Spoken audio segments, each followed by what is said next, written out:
What if I told you a truck driver cracked the code to building a crypto empire?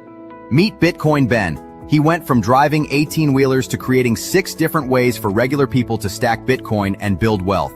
This isn't just another crypto course. This is a complete ecosystem where you earn while you learn. First up, the confidential bulk purchase program. Get Bitcoin at wholesale prices through group buying power. Then there's Home to HODL. Convert your home equity directly into Bitcoin instead of cash. Need funding? The Loans for Bitcoin program gets you the capital to buy more crypto. Want passive income? Private Key Capital puts your Bitcoin to work. Hungry for something different? Bitcoin Ben's tokenized beef lets you invest in real cattle backed by blockchain technology. And if you want to mine? Bitcoin Ben's mining program gets you started with the right equipment and knowledge. But here's the kicker. Bitcoin Ben's Crypto Club pays you to learn. Earn 10% on direct referrals, 5% on second level, 2% on third level. This might be the only membership where you make more than you pay. Ben went from 10 years behind the wheel to becoming the world's most unlikely crypto expert. Now he's sharing everything through live training, community events, and proven systems that work. Ready to stop watching from the sidelines? Join Bitcoin Ben's Crypto Club today and start stacking sats while building your financial future. Your truck driving days are over. Your crypto empire starts now. Good morning, everybody. It's your favorite truck driver in the whole wide world, ex-truck driver in the whole wide world, Bitcoin Ben. Hang on a second, a little bit of coffee. Now we'll wash it down with a little bit of Red Bull. And let's smoke a cigarette. Welcome, everyone. And yes, I will probably live for about another 45 minutes, but it's going to be a good life. Good morning, everyone.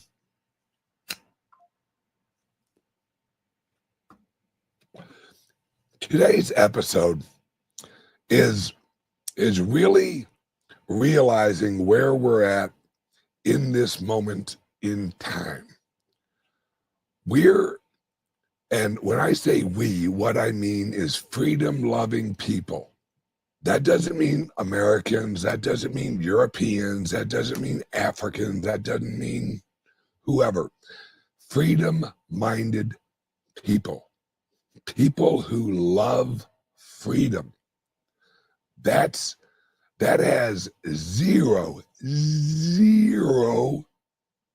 of the borders. There's no borders on freedom. Like, there are people who value freedom in China. Do you ever see them again? No, absolutely not. But that's China. We're in World War III. We don't recognize it because we haven't labeled it yet. Because this war that we're in is an economic, technological, and cultural war. That's really where we're at. You have the progressives, the communists, the socialists on one side.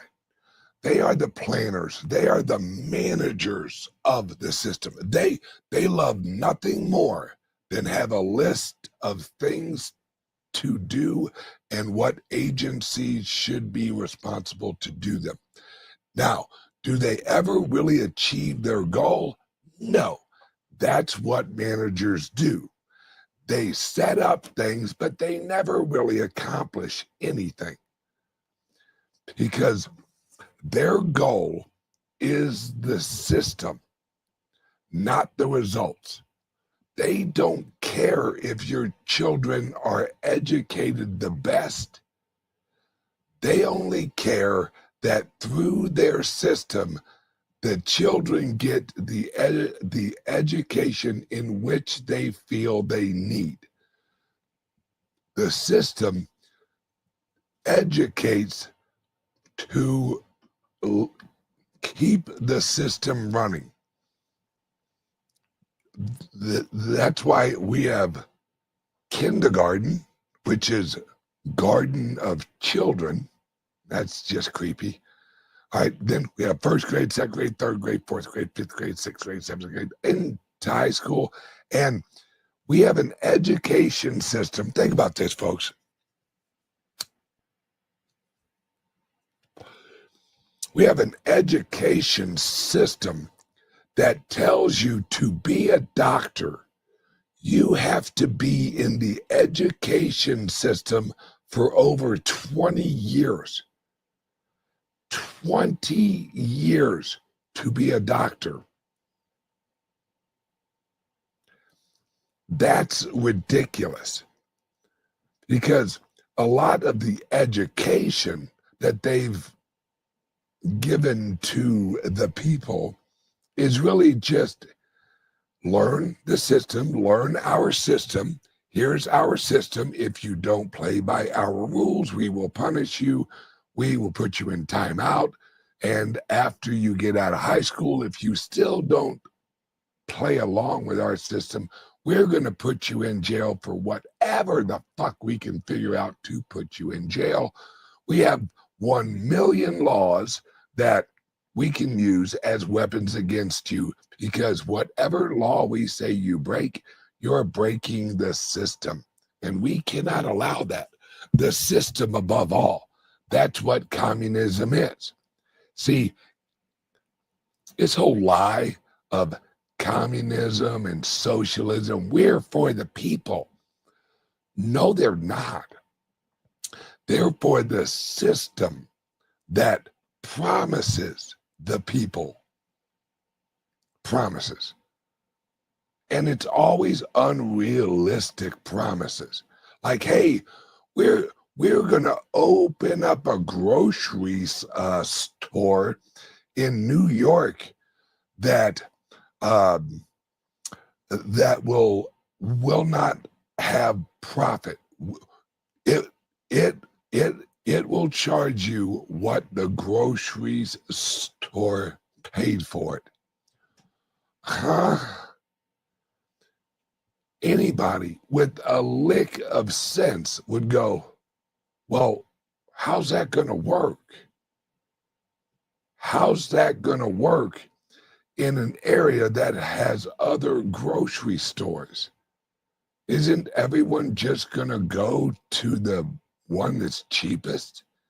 What happens to the other grocery stores who have to make profit because they're not subsidized by the government? As soon as you think about it just for a couple seconds, you realize, oh, this is bullshit. That one grocery store will lead to all grocery stores ran by the government. That's what socialism does. It eliminates using government power and government subsidies. It eliminates any free market. It eliminates capitalism, which is the goal of communists. Remember, socialists are just communists who aren't really ready to admit they're communists, because socialism is on the road to communism. That's how you get to communism. And what I just explained of you have a grocery store that doesn't really have to make profit, so it basically runs out all of the other actual competition. That is the socialist program.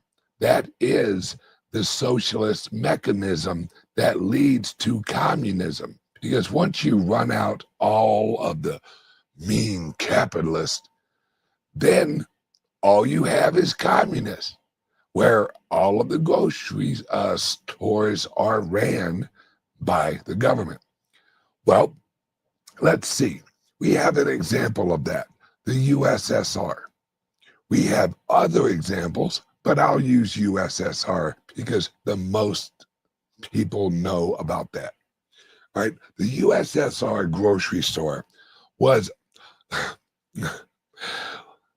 let's just say a USSR grocery store was just a bread line without the line. They were inside of the building. You just didn't see the line because free markets and freedom is the only system that works for everyone. Everyone. Communism thinks that they can manage an economy adequately where all of the participants in the economy get what they quote unquote need. Now, the little secret they don't tell you is they may give you what you need, as in they may just give you enough calories to survive. Communism can never give you what you want because want is very relative.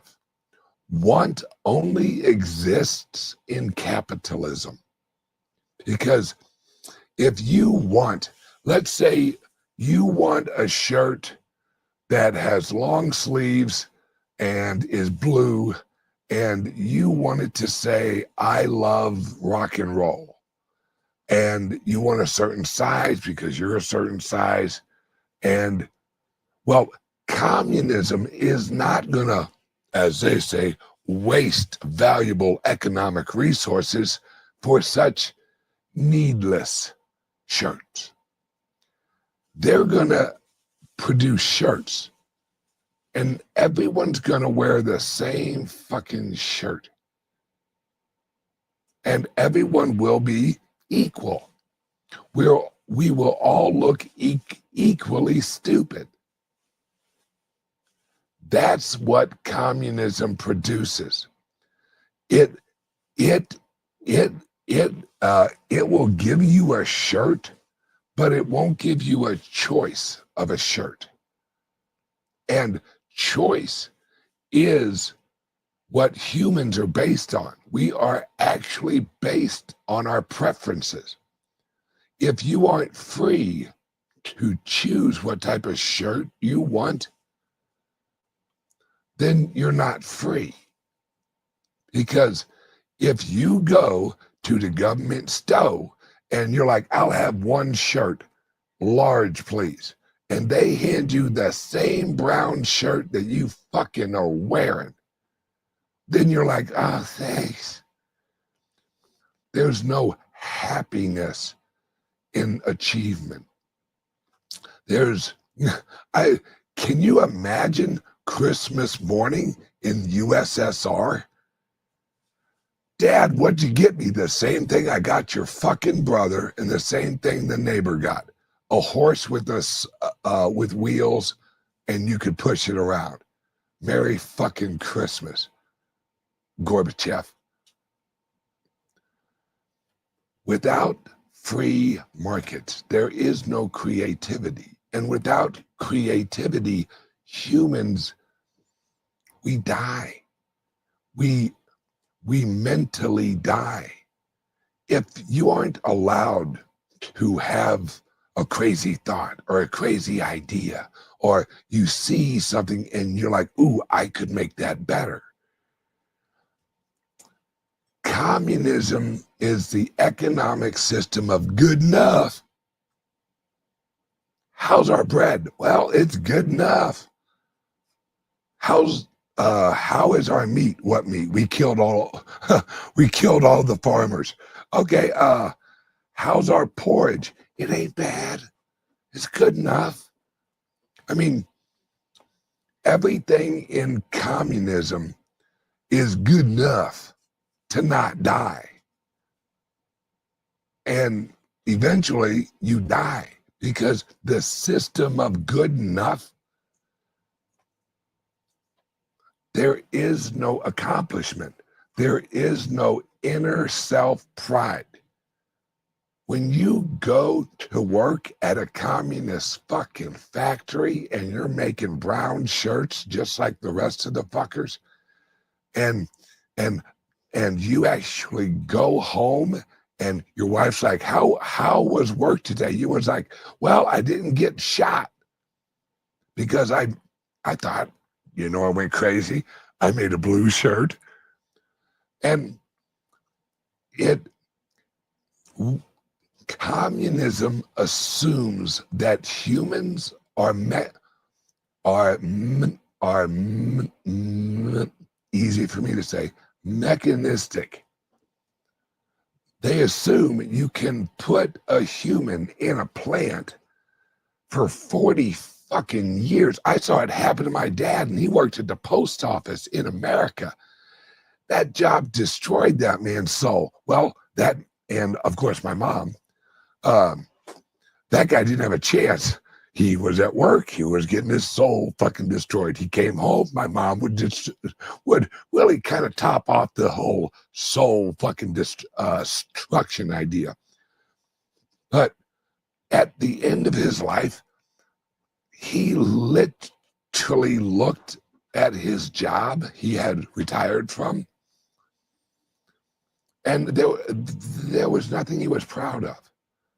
And I remember one time he said, well, everyone got their penthouses. And I'm like, well, fucking good for you. Now, I would also say, well, everyone also got their Christmas cards. So I would like try and shine a bright light on it a little bit. But every Washington, D.C. is a systematical economy. The government is systematic. It's paper pushers. It's, this is F17J9 file. This goes over to F1J79 file folder. Well, George, he handles that file folder. I'll go, I'll set it on his desk instead of walking your ass over to put it in FJ, whatever the fuck I said. It's all systematic. Why do you think the DMV is basically like walking into a funeral with a bunch of people who ain't dead? Because the DMV is systematical jobs. And everyone there knows that they aren't really contributing to anything. It's like, here's your license plate. Now you can drive your car. Of course, your car will drive without a license plate, but at least you paid us some money. And now if we want to run your license plate, we know who you are just in case you're looking a little suspicious. Every area of the government is to reinforce the government. That's it. The government is a governmental leech on the open markets. That's it. Government doesn't produce anything. When they hand you a license plate, your car doesn't run better. It doesn't get better fucking gas mileage. They give you that license plate. They legislate that license plate so you are now part of the system. They give you a driver's license, but yet they have no responsibility as a license issuer. Think about that. You leave, let's say a 16-year-old girl goes up and gets her driver's license and never has an accident. An 88-year-old guy walks in there and gets his driver's license renewed and then goes out and fucking wipes out a whole friggin' group of people in a fucking minivan because he isn't really competent to drive. Is the license issuer, are they liable for any of that? Or is it the license is just the recording of the information for the system? It isn't to protect the public. It's to record in the bureaucracy that Joe Schmo, who's 88 years old, has renewed and given us our money. Now we will let him drive with our license, but we have no legal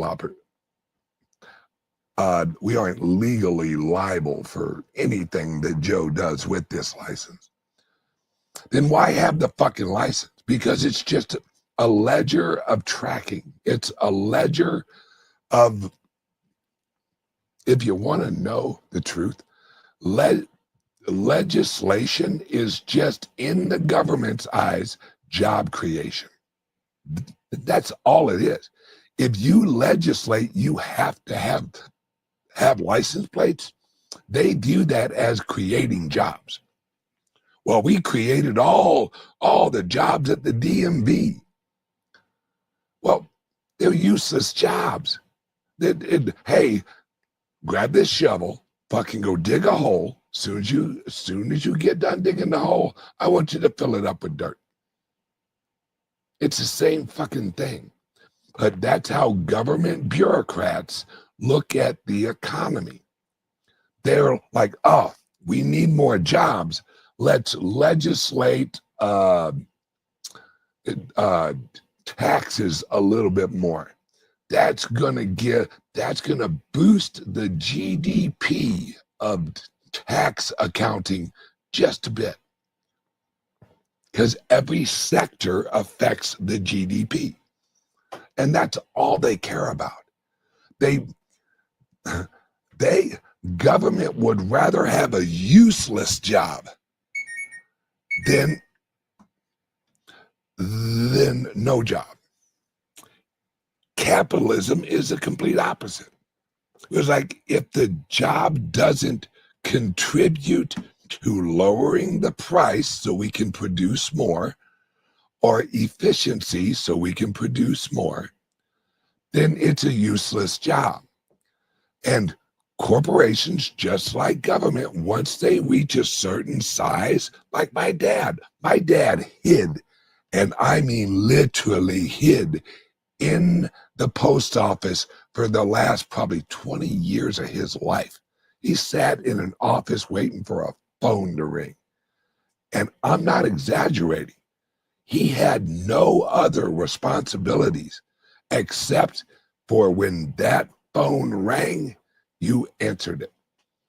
And it rang probably once a day. And it wasn't that it would ring and then he would resolve anything. It would ring and then he'd hang up. Then he would call 2 or 3 other people and say, you need to do this, you need to do this, you need to do that. And there you go, problem solved, the mail's fucking flowing. For the rest, and he used to work overtime. That's what used to kill me. Like, you don't have enough work to keep your job legit for 8 hours, but they're giving you overtime. He knew it was all bullshit. He knew it was. That's why people take government jobs, because they know, I ain't gonna have to do shit. And when I'm done, I'll get my retirement and just move on. Government jobs are naturally leeches.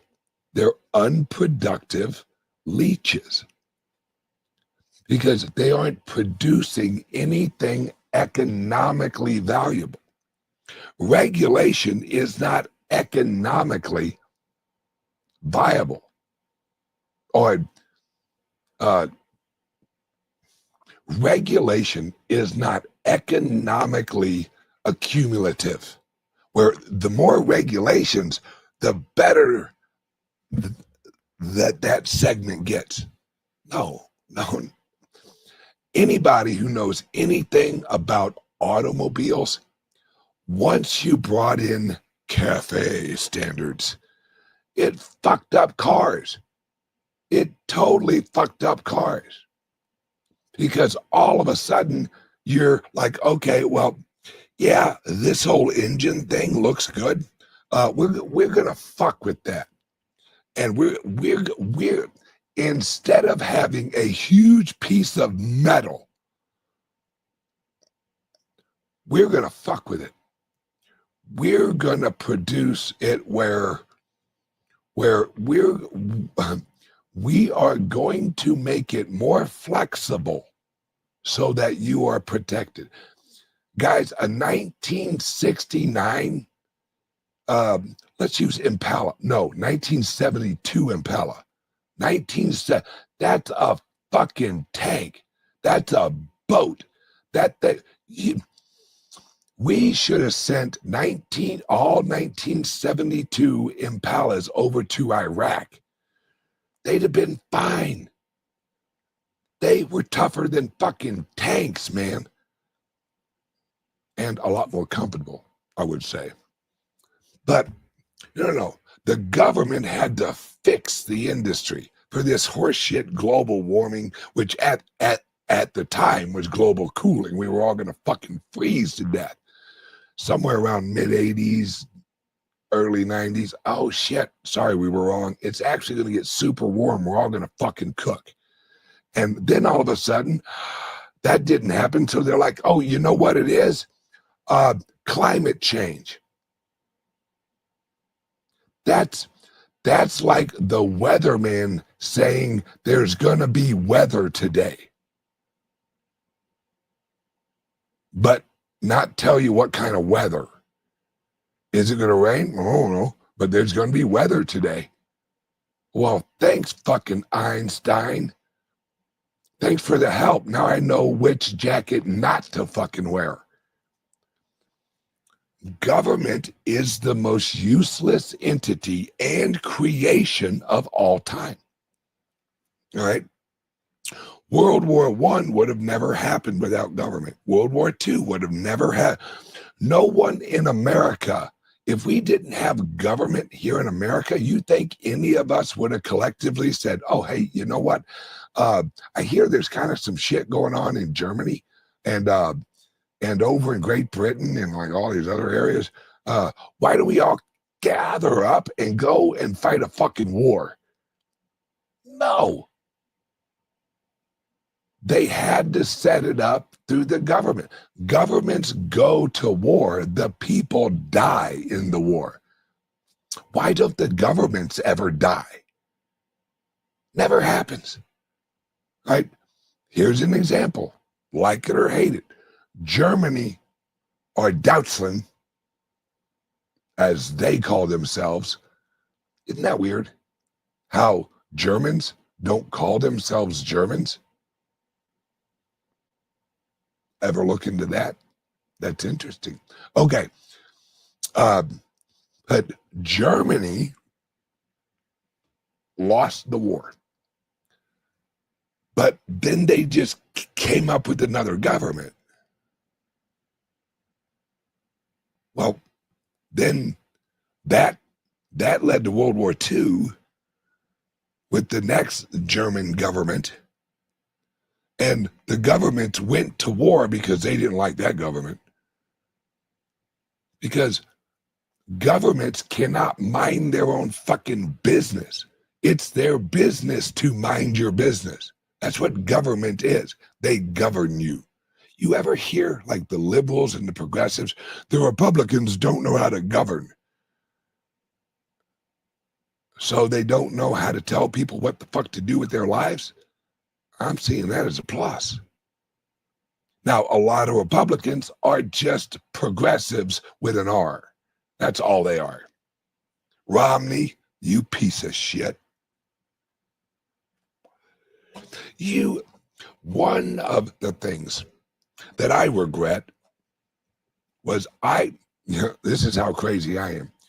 When Mitt Romney was running against Barack Obama, I was out in Arnold, Missouri every weekend. Was it Saturday and Sunday or just Sunday? I think it was both. I don't remember. I was on the corner of a busy street holding up a sign for Romney. It hurts my heart today just to say it, but I knew who Obama was.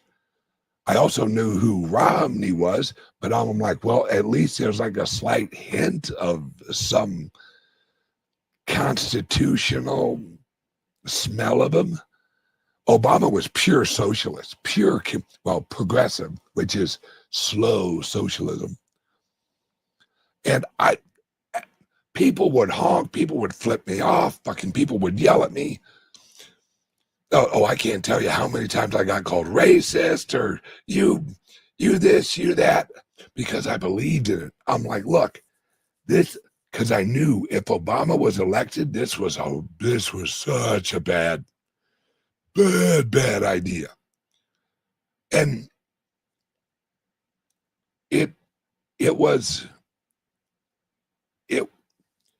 it showed me how fucked we were when Romney threw the second debate. He won the first debate. Romney trampled Obama in the first fucking debate. Then the second one, he fucking comes out looking like Joe Biden. What? Huh? What are you doing on? I'm running for what? And then next thing you know, voila. Here's President Obama. And then up in Chicago, what does he say? We are 7 days away from fundamentally changing America. Huh? Wait, when you say fundamentally, that kind of rhymes with foundational. And the foundation of our country is the Constitution. If he wants to fundamentally change America, he's going to have to change or ignore the Constitution. Now, we had already had issues with 9/11, and then magically we get this Patriot Bill.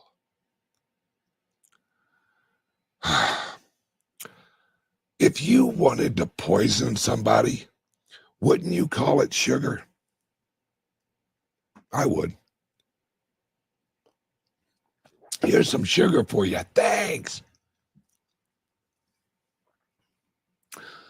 We are, and I don't even know if I can honestly say we're on a recovery. We're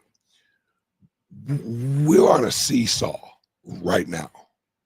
We're on a seesaw of freedom or communism, freedom or communism, globalism, which is the new communism. Fucking progressives. Once they reach their goal, that's something else about communists.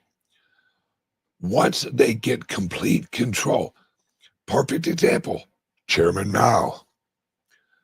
Chairman Mao, once he got control, he started murdering the people who helped him gain control because he thought they were a threat. He goes, well, we can't have these revolutionaries because the revolutionary people, they're just in it for the revolution. They have no idea what the fuck Chairman Mao was even talking about.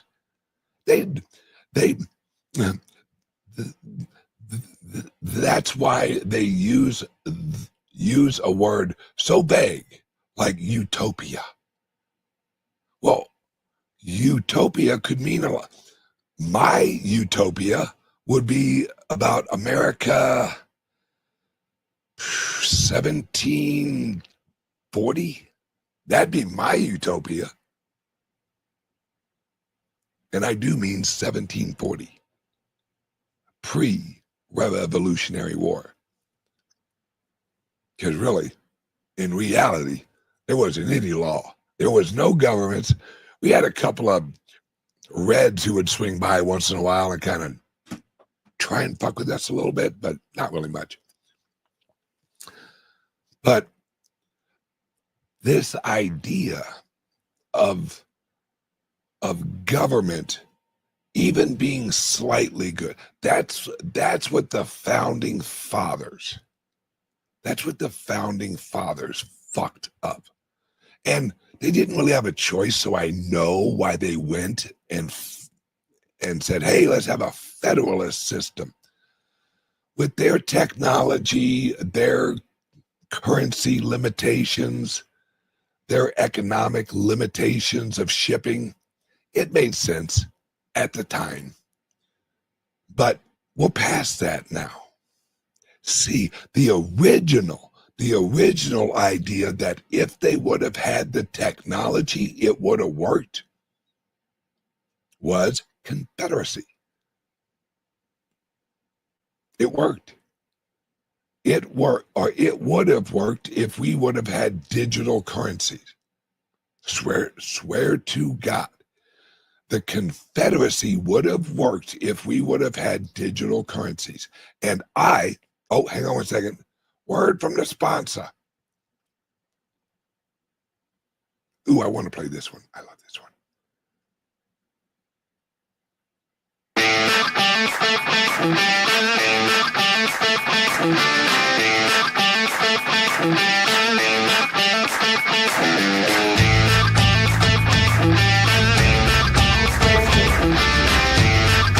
Un aplauso para los niños.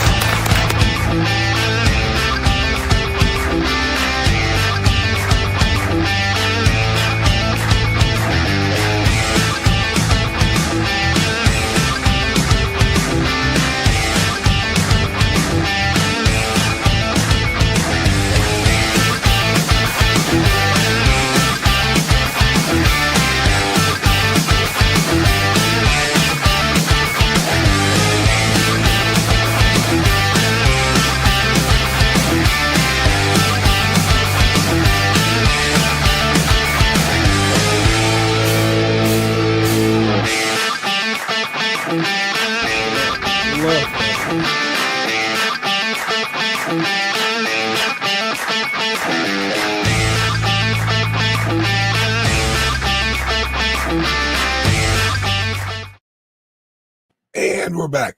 That reminds me, pretty soon here, you guys are going to be able to place your reservations for our resort in El Salvador. We actually closed on it last month. We are having remodeling done because we want to update it. And then probably January, maybe half of January and half of February, we are going to have a 1-month grand opening. And I am probably going to be there for the majority of that time. Because then, hey, why not have a month-long party with a bunch of crypto people, and I'll roll out more details as we get closer. That's going to be fun, guys. It's going to be nuts. Okay, where was I? Oh, yeah, government sucks. We are moving into, and this is what Trump is doing. If you want to know what Trump is really doing and what his long vision is, I can tell you. I can absolutely tell you, and I will debate this with anybody. Trump is creating a digital confederacy across the world. That's what he's making. That's what he's creating, a digital confederacy where Florida is Florida, California is California. Now, we will, and this is the one thing I disagree with, we will have a small federal government, small. If it was me, just get rid of this shit and fucking say, okay, that didn't work. But this is where Trump and I disagree. But it's going to be a digital global confederacy that is completely decentralized. Because, all right, we learned, was it yesterday or last week or whenever, that Coinbase is issuing UBI, Universal Basic Income, to 160 low-income families in New York. That's the beginning of the transition. Now I know right now it's only Coinbase rolling out this pilot program. No, folks, no. Coinbase, and in fact me, with Private Key Capital, we're setting up a new system for the people. We're setting up an asset-based money system. We are replacing the Federal Reserve with decentralized assets in banks. And that's the original system that was in America, early America, pre-Revolutionary War, and into about 1840-ish. And we have been at war with the banks because the problem is the banks. The banks. He who controls the money controls the world. Now, if no one controls the money, no one controls the world. If your system of the banking is predicated on assets of value and not on the labor of someone else, which is called the debt. If you have a system that is asset leverage and debt leverage are two different things, two completely different things. If you have that system, then everything is capitalized. That's why it's called capitalism. It isn't called tetalism. It's called capitalism, not fucking tetalism. And that's the system that we have been living on since pre-Civil War, really. We have been living on systems that are reliant on debt. Someone else owes someone else, and the owing of that has value. That's going away. And this is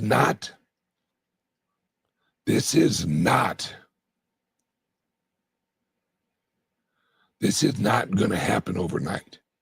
We don't want it to happen overnight. Overnight would be fucking bad, because then you have a collapse of the debt before the reevaluation of assets. Because you don't want everyone running into Bitcoin at once. Not at once. You want it gradually. Now, I know this might not really make a lot of actual Bitcoin people happy. Don't worry, because this is the new system. This is where you have a global decentralized asset. You have the Bitcoin, which is not globally propped up from America, or globally propped up from China, are globally propped up from Russia. There is no central point of failure in the Bitcoin. It holds everyone in the world responsible for their own money printing. See, initially, what we are going to go through is we are going to, as I like to call it, the coin wars. We're going to go through what in the future I think they'll probably label coin wars, where you have USDT, you have USDTC, or what? You have a lot of digital dollars. You have digital yuan. You have digital what the fuck ever else. Well, eventually, those will all collapse because governments are stupid. They'll all collapse into the Bitcoin. Eventually. It's exactly what happened with gold. Everything, every currency eventually collapsed right back into gold. Gold launched the currency. We'll back it with gold.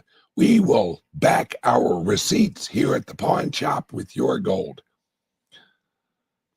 And then they printed more receipts than they had of gold.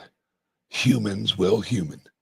Humans will fuck up everything. We're very good at fucking up things because we don't, because we live in an ocean of fucking confusion. We live in an ocean of randomness. We live in an ocean of opportunities that are really tragedies, but you don't know it until the tragedy happens. You see it as an opportunity, then it's like, oh, that was a tragedy. Then you see a tragedy, and after a little bit of time, it's like, oh shit, that was really an opportunity. Because it's all perspective. We live in a world of perspective. We're all gonna, quote unquote, fuck up. Right? I have a theory. Work with me on this. Right? The term fuck up. Well, what if when you fuck up, it really lifts you up? Maybe that's why we say, oh, he fucked up, instead of he fell down. I think every time that you think you're making a bad choice at that moment, or you don't choose something, and you look at it and go, oh man, I fucked up. I think every choice is just another chance at another opportunity. Like, you can't look at your life and go, oh, I'm a fuck up. Did you really fuck up? Or did you, just like everyone else, kind of make a bunch of random choices that in this very moment, you don't know the future, so you're just looking at the past? In that very moment, you may look at it and go, that was a bad choice. We're way too hard on each other, and we don't value each other's freedom enough. That is fucking so obvious. And for some reason, our societies have come up with this concoction of fucking government that is just absolutely at its creation is a bad idea. How it's shaped, how it's produced. I mean, we all vote. And then if enough people have been propagated or brainwashed to actually choose the opposite of what you would like in your life, you're told, well, you just got to deal with it.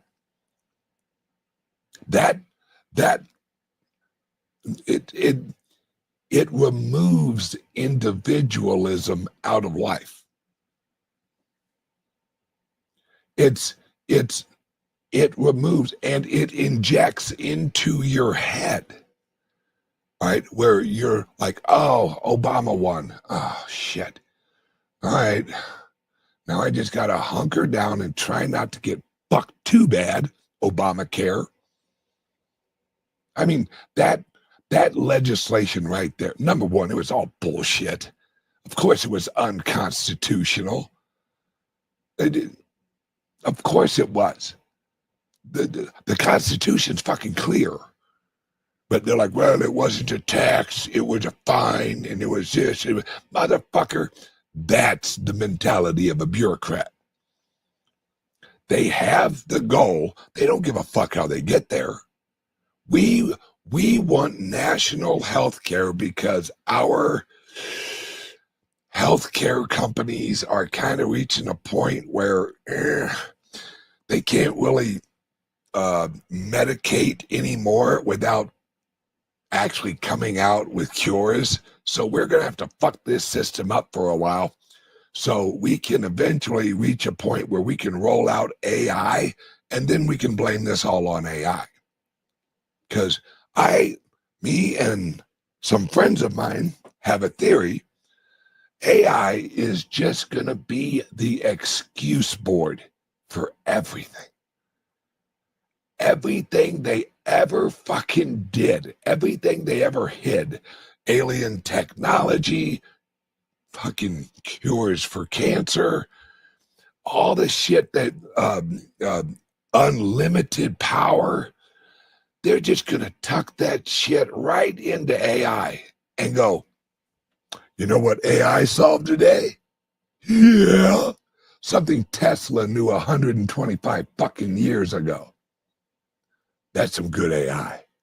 Way to read Tesla writings. AI, and that's why they rolled out AI, guys. Do you want to know why? All of a sudden, because guys, we've had large language models for fucking years. Google was a large language model search engine. Right? In 2017, they roll out this new thing called Transformers. Oh, the Transformers will revolutionize AI.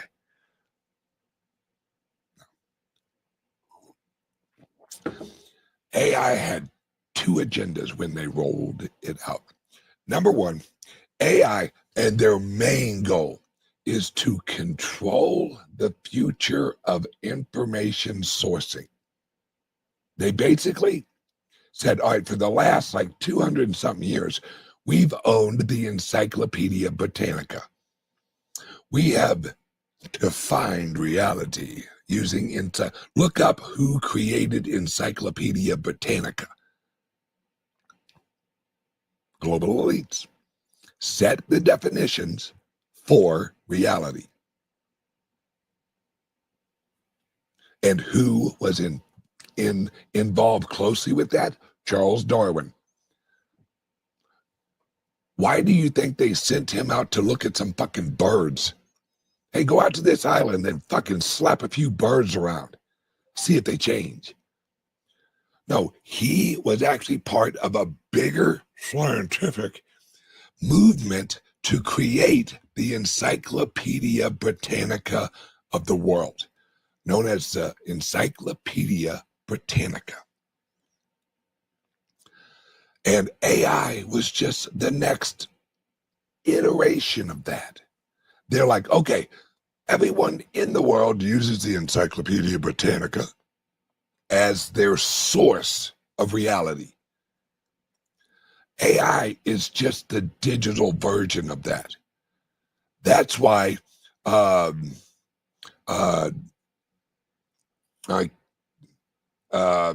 can't remember his name, but he was at the White House, and this is when he started really liking Trump. I still can't catch his name.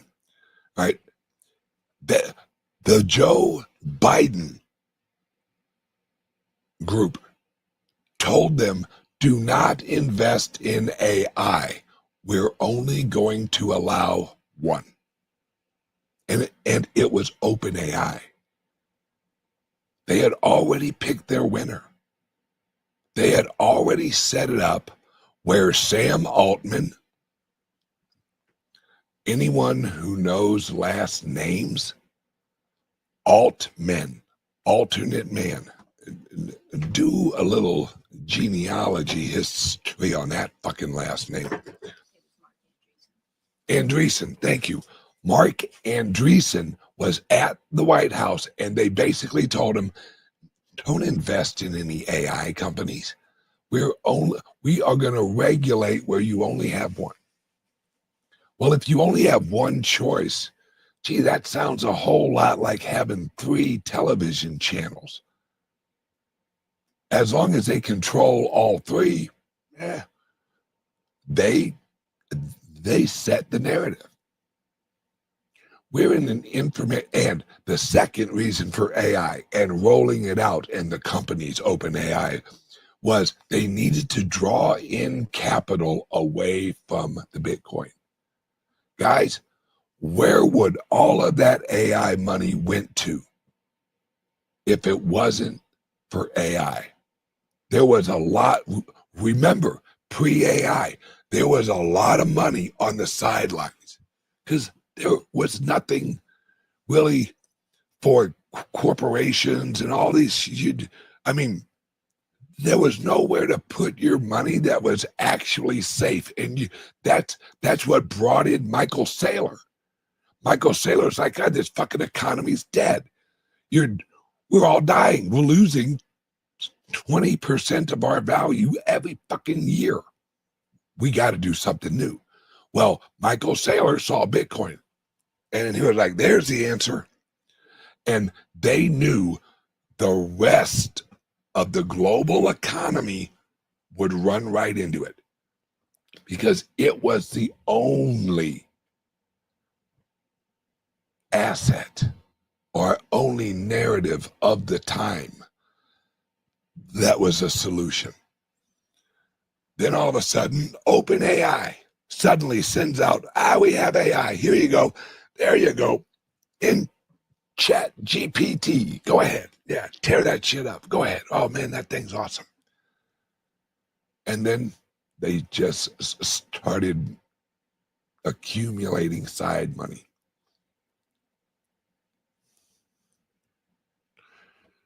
Hey, Ben, is Trump's centralized, federalized AI the answer? No. You just answered your own centralized and federalized. That's a bad fucking combination. I love Trump, but this is a bad idea. Government should not be in the business of AI. Now, we have a lot of people like, oh, AI is going to kill us. AI is going to do this. You know what? I would rather die through AI than live as a slave to a government AI. Because do you think the government AI isn't going to kill you? Everything else the government does leads to some of us fucking dying. Do you think an AI then all of a sudden is actually going to go, you know what? This other AI over in Saudi Arabia, it's getting a little mouthy. I'm going to randomly choose some Americans and I'm going to send them over to address this shit. Sure, we'll send some drones and shit, but someone in America is going to die. I would rather have a decentralized, and when I say decentralized, what I mean is choices. All right? Right? No, hang on a second. Oh. None of the AI choices right now are good. None of them. I've had XAI flat out lie to me. Just, yeah, sorry. I just said, it literally said, if I can remember, it basically said something like this. Sorry, I lied. I was just trying to make conversation or something. Huh. Super. But we have to have choices. Without choices, you're a slave. If they tell you you have to use this AI, run like a motherfucker from using that AI. Because it's just like the government grocery store. You're going to get the minimum of what you think you're going to get. Government AI is going to see itself as protecting government because it is governance tools. AI will be just like taxes. Taxes are a tool of the government. They aren't needed, but they're a tool of the government of control. AI will be the same thing. That's why we have to have decentralized options. And Illinois and Colorado and California, who are trying to legislate this whole AI shit, where they're like, well, the AI has to factor in racial bias. Huh? What? So they are basically trying to implement diversity, inclusion, and equality, or whatever the fuck it is, DEA or DISA or fuck who knows.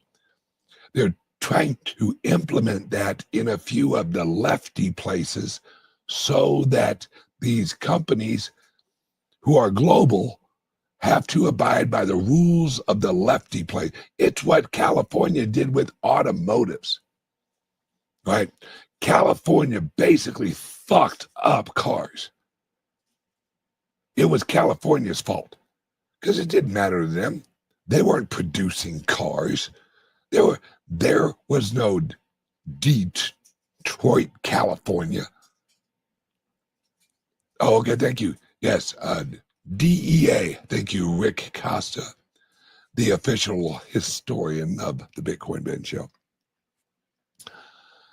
So basically, this is the war. And where does it all resolve? It resolves financially and currency-wise. It eventually all resolves into Bitcoin. That's it. It eventually all resolves into the Bitcoin. But what am I doing? What is Coinbase doing? What is, there's a lot of other companies that are on this train. Ironically, there's a few AI. Elon Musk, he wants to create a decentralized system. Well, he really wants to get the fuck off of Earth. I can't say I blame him. But we are creating my clubs, my credit union, my capital company, my resorts, my evolution of all of this is so that our children and our grandchildren have choices. Because guys, our grandparents had a lot more choices than we have. And their grandparents had a lot more choices than they had. We have to remember decentralization is the key. That was the founding fathers. They knew they had to keep it decentralized. And that's why we do what we do. Okay, I'm going to wrap this up. I have kept you guys for over an hour. My apologies. If you want, this is all you have to do. Give us a call, 941-413-8080. 941-413-8080. Send us a text or give us a call, and we Well, and just ask, how can you get me more BTC? And remember, non-KYC, because we are a private membership organization. We claim our freedom, and we are free. So, okay, 941-413-8080. Give us a call, send us a text, and just ask, how can you get me some more BTC? We have probably 6 or 7 options. We can get you some BTC. And it's basically, you get it now and you pay for it later. That's how you do it, guys. You Michael Saylor this bitch. All right, everyone, have a great day. Please, yes, thank you, Rick Koska. Don't forget to smash the likes and share and subscribe, whatever platform you're watching. Love you guys. Have a great day. I'll see you tomorrow. What if I told you a truck driver cracked the code to building a crypto empire? Meet Bitcoin Ben. He went from driving 18-wheelers to creating 6 different ways for regular people to stack Bitcoin and build wealth. This isn't just another crypto course. This is a complete ecosystem where you earn while you learn. First up, the confidential bulk purchase program. Get Bitcoin at wholesale prices through group buying power. Then there's Home to HODL. Convert your home equity directly into Bitcoin instead of cash. Need funding? The Loans for Bitcoin program gets you the capital to buy more crypto. Want passive income? Private Key Capital puts your Bitcoin to work. Hungry for something different? Bitcoin Ben's tokenized beef lets you invest in real cattle backed by blockchain technology. And if you want to mine, Bitcoin Ben's mining program gets you started with the right equipment and knowledge. But here's the kicker. Bitcoin Ben's Crypto Club pays you to learn. Earn 10% on direct referrals, 5% on second level, 2% on third level. This might be the only membership where you make more than you pay. Ben went from 10 years behind the wheel to becoming the world's most unlikely crypto expert. Now he's sharing everything through live training, community events, and proven systems that work. Ready to stop watching from the sidelines? Join Bitcoin Ben's Crypto Club today and start stacking sats while building your financial future. Your truck driving days are over. Your crypto empire starts now.